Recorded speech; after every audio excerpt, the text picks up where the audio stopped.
তারা প্রমাণ হিসেবে একটা হাস্যকর কথা বলেছেন। হাস্যকর কথাটা কি, যে আমরা যদি আমাদের তরফ থেকে যদি ভুলভাবে এই পোস্টটা যাইতো, আমরা কি নিজেরাই আমাদের পাসওয়ার্ড চেঞ্জ করার আবেদন করতাম? কিভাবে তার জামাতের আমিরের আইডি, যে এক্স হ্যান্ডেলের যে অ্যাকাউন্ট, সেইটার সাথে প্রাসঙ্গিক যে আইডি, সেইটা কিভাবে হ্যাক হলো সেটার কোনো প্রমাণ তারা কিন্তু দেখাতে পারে নাই। সর্বশেষ এখানে আসার আগে, কিছুক্ষণ আগে তারা একটা সংবাদ সম্মেলন করলো যে তাদের আইডি যে হ্যাক হয়েছে এটার প্রমাণ দেওয়ার জন্য।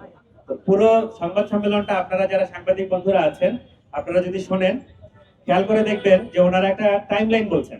4:37 আমাদের আমিরের পোস্টে থেকে স্যান্ডেলিনা সো, রূপচর্চায় আভিজাত্য। এক্স হ্যান্ডেল থেকে এরকম একটা পোস্ট গেল। এরপর আমাদের নজরে আসলো 5:09 আমরা পাসওয়ার্ড চেঞ্জ করি। খেয়াল করে দেখবেন পাসওয়ার্ড ওনারা চেঞ্জ করেছেন। আচ্ছা, হ্যাকার যদি হ্যাক করে, হ্যাকারের প্রথম কাজ হচ্ছে পাসওয়ার্ড চেঞ্জ করে আইডিটা খেয়ে দেওয়া, সেটা তো করে নাই। এখন যদি ধরে নেই আচ্ছা হ্যাকার খুব এফিশিয়েন্ট, সে হচ্ছে আমিরের পাসওয়ার্ড অটুট রেখে সে একটা পোস্ট দিয়েছে। এরপরে তাদের তো প্রমাণটা দেখানোর কথা যে কিভাবে আমিরের আইডিটা হ্যাক হলো, সেইটার প্রমাণটা কোথায় কোথায় সেখানে ফিশিং করা হলো, সেটার কোনো প্রমাণ কিন্তু তারা দেখাতে পারে নাই। তারা তাদের গ্রুপ মেইলে কোথায় কোথায় ফিশিং করা হচ্ছে, কোথায় কোথায় সরকারি দপ্তরের ওয়েবসাইট থেকে, সরকারি দপ্তরের মেইল আইডি থেকে তাদেরকে ফিশিং মেইল পাঠানো হচ্ছে, এবং সেটা জানুয়ারি মাসের 10 তারিখের, সেই সব জিনিস তারা দেখাচ্ছে। কিন্তু কিভাবে তার জামাতের আমিরের আইডি, যে এক্স হ্যান্ডেলের যে অ্যাকাউন্ট, সেইটার সাথে প্রাসঙ্গিক যে আইডি, সেইটা কিভাবে হ্যাক হলো সেটার কোনো প্রমাণ তারা কিন্তু দেখাতে পারে নাই। তারা প্রমাণ হিসেবে একটা হাস্যকর কথা বলেছেন। হাস্যকর কথাটা কি, যে আমরা যদি আমাদের তরফ থেকে যদি ভুলভাবে এই পোস্টটা যাইতো, আমরা কি নিজেরাই আমাদের পাসওয়ার্ড চেঞ্জ করার আবেদন করতাম? এর চেয়ে হাস্যকর কথা আর হয় না। আমরা যেটা বলতে চাই, আপনাদের মধ্যেই কেউ একজন যারাই এই অ্যাকাউন্টটি চালান, কেউ একজন অতি উৎসাহী হয়ে হয়তো এটা দিয়েছিলেন। এরপরে আপনাদের যখন নজরে পড়েছে যে একটা ব্লান্ডার হয়ে গেছে, এরপর আপনারা এটা সরিয়েছেন, এবং সরিয়ে পুরো জিনিসটাকে একটা হ্যাকিং নাটক সাজানোর জন্য নিজেরাই পাসওয়ার্ড চেঞ্জ করেছেন।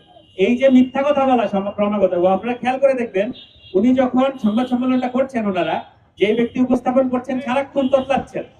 মানুষ তখনই তোতলায় যখন মানুষ মিথ্যা কথা বলে। আমরা একটা বর্ণ বিশ্বাস করি না। আমরা মনে করি জামাতের আমিরের এই এক্স হ্যান্ডেলে এই যে নারী অবমাননাকর যে বক্তব্যটি আসলো, কর্মজীবী নারী মানে বেশ্যা, এইটা তো জামাতের কর্মীদের মনের কথা। আমরা যখন রাস্তাঘাটে হাঁটি, আমরা যখন এলাকায় থাকি, তৃণমূল পর্যায়ে জামাতের কর্মীরা এই কথাই বলেন। তাদের ছাত্রী সংস্থা গিয়ে গিয়ে যে তালিম দেয়, তারা মেয়েদেরকে এটাই শিখান নারীর একমাত্র ধ্যান জ্ঞান হচ্ছে পুরুষের সেবাদাসী হওয়া। তারা এটাই শিখান নারীর একমাত্র ধ্যান জ্ঞান হচ্ছে স্বামীর সেবা করা, তার কোনো এজেন্সি থাকতে পারবে না। এবং আপনারা কয়েকদিন আগে জামাতের আমিরের এই যে সাক্ষাৎকার দেখলেন, সাক্ষাৎকারে তিনি নিজের মুখেই বলেন, ওইটা তো আর হ্যাক করে তার মুখ থেকে কেউ বলায় নাই, যে তিনি এখন বলছেন আল্লাহ নারী নেতৃত্ব নাকি অ্যালাউ করেন নাই। তাহলে প্রশ্নটা রাখা উচিত, হাসিনার আমলে অতীতে শেখ হাসিনার সাথে তারা যান নাই, খালেদা জিয়ার সাথে যান নাই, তখন আল্লাহর পারমিশন কোথায় ছিল? এরা যে পদে পদে মিথ্যা কথা বলে, তার আরেকটা প্রমাণ হচ্ছে এরা কথায় কথায় জান্নাতের টিকিট দেয়। এরা ইদানিং আরেকটা আলাপ শুরু করেছে যে আমরা এক আল্লাহ ছাড়া আর কারো কাছে মাথা নত করবো না। এর চেয়েও মিথ্যা কথা হয় না। ওরা এরশাদের কাছে মাথা নত করে নাই, এরশাদের আমলে, হাসিনার আমলে গুপ্ত বাহিনীতে যোগ দেয় নাই, ছাত্রলীগে যোগ দেয় নাই, আওয়ামী লীগের বিভিন্ন সংগঠনে যোগ দেয় নাই।